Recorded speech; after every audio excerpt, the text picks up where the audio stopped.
Hello, Stellaris Console Edition community. I'm Stephen Murray, the game director for Stellaris Console Edition. We're here to talk about the upcoming release of the current gen version of Stellaris Console Edition. I want to start off by setting some expectations. This isn't a remake or a remaster. It's the same Stellaris that you know and love, optimized to work with the Xbox Series X and S and PlayStation 5, and of course, updated to be roughly equivalent to the PC's 3.12 Andromeda update.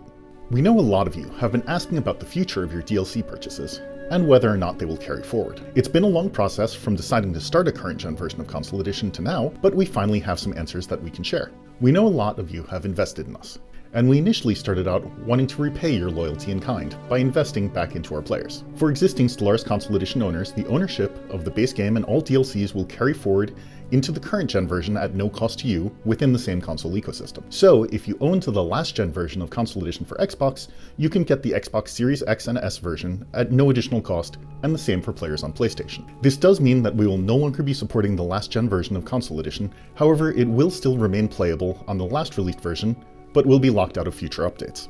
Console Edition has been in the certification process for a while, and we expect this process to take a while longer before we're ready. Currently, we're requesting certification on the base game and 22 DLCs on 2 separate platforms, which is a significant undertaking. While most of the changes have been behind the scenes, making Stellaris Console Edition work with new hardware, we also managed to sneak a couple of improvements, some of which you've been asking for a long time. First off, let's talk about performance. In our internal testing on the development consoles, we've seen a significant performance increase in both the early and late game stages. Obviously, depending on your particular console and game settings, these performance improvements may vary. However, the general trend is that you can expect better performance due to the better hardware and optimizations done for the current generation of consoles. Stemming from that, many of the assets in the game have been up-resed, and the game itself runs in 4K, which should improve readability, resulting in crisper visual experience for the players. There has also been some work done on the UI to fit it properly into this new and larger resolution. Finally, when Stellaris Console Edition releases later this year, some of you may notice the Galaxy setup screen has a few more options than in the previous generation. Most Galaxy setup settings will now be equivalent to the PC versions, however this doesn't increase the limit on the number of players who can play together in multiplayer. I firmly believe that this sets a solid foundation for the development of Stellaris Console Edition for years to come, and we hope to see you someplace out in the galaxy very soon, just now in 4K. Thanks for watching. If you like this video and want to see more news about Stellaris Console Edition, be sure to like and subscribe to Stellaris Official on YouTube.